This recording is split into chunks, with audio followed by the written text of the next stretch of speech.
Беларусь адсвяткавала Дзень незалежнасці.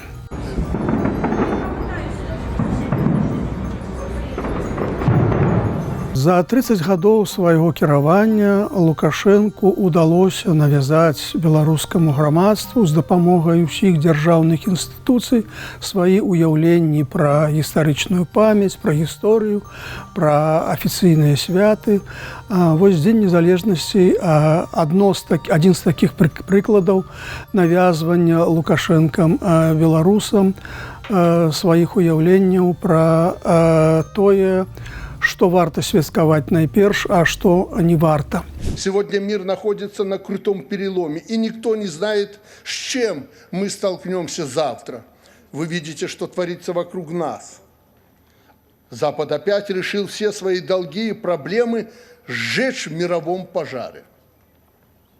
И одновременно сжечь несколько миллионов жителей нашей планеты.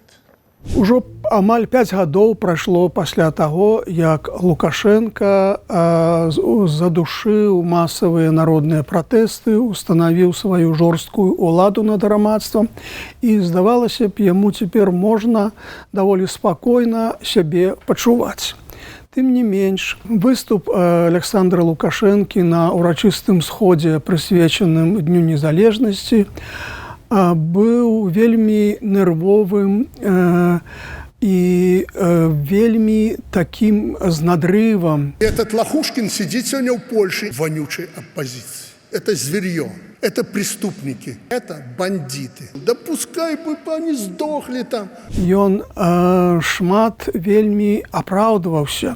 Адчувалася, што ён пачувае сябе вельмі неўпэўнена.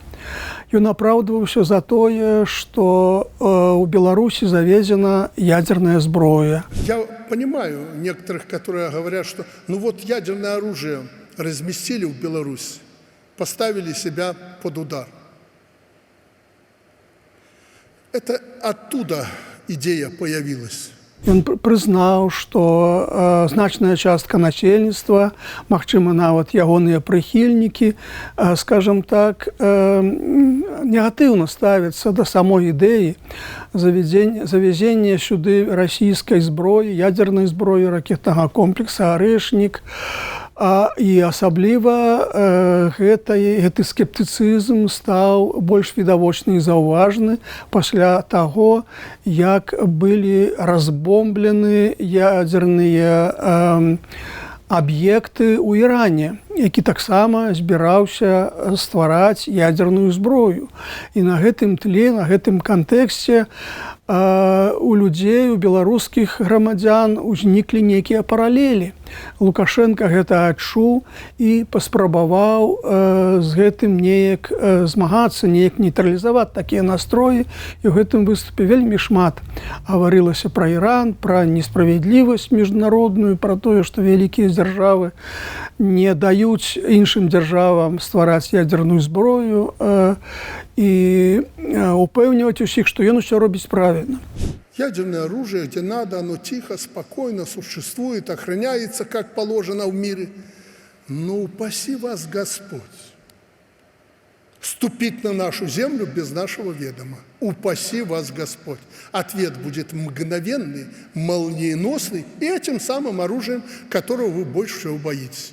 Понимаете? Понимаю.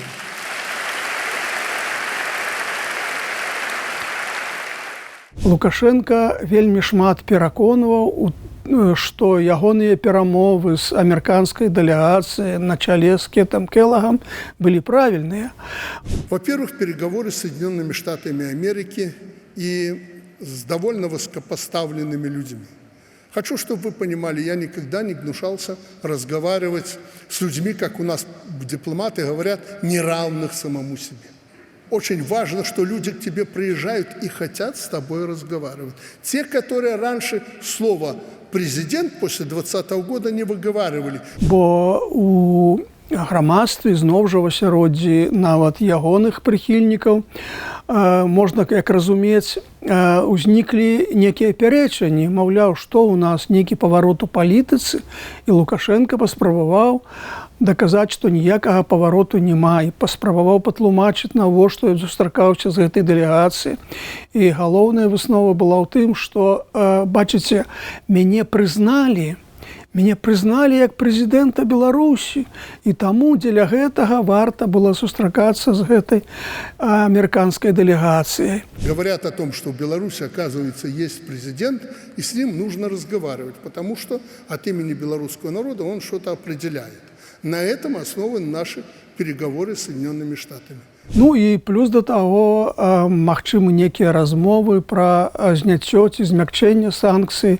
Это таксама быў аргумент.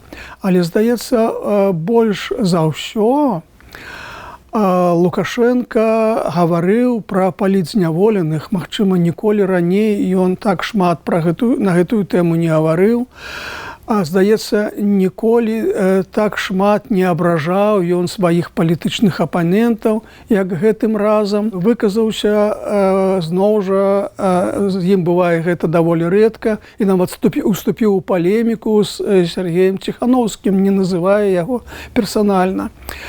Чаму так? Таму што вызваленне Сергея Ціхановскага атрымала вялікі розгалас, даволі значную рэакцыю ў беларускім грамадстве і ў сярод ягоных прыхільнікаў, зноў жа я гэта падкрэсліваю, ну і сярод замежных суб'ектаў. І зноў узнікла неразуменне, што гэта значыць. І Лукашенко паспрабаваў неяк, ну, як бы пагасіць гэтае нездаволенне, гэтыя размовы, асабліва сярод сілавікоў, паспрабаваў патлумачыць, у чым сэнс гэтага вызвалення, і нават матываваў вызваленне Сергея Ціхановскага тым, што, мовляў, глядзіце, ён жа антырасійскі. А асяроддзе апазіцыйнае, там вакол Святланы Ціхановскай, яно беларуска-цэнтрычнае. І, маўляў, вось такім чынам мы і спрабавалі унесці нейкі разброд, разлад у дзеянні апазіцыі. Наколькі яму ўдалося пераканаць беларускае грамадства, наўрад ці, я думаю, што і вызваленне, новае вызваленне палітвязня, ўжо 16 чалавек, павінна было б неяк перабіць гэтыя настроі, гэтую рэакцыю, гэты розгалас, якія ўзніклі ў грамадстве ў звязку з вызваленнем Сергея Ціхановскага.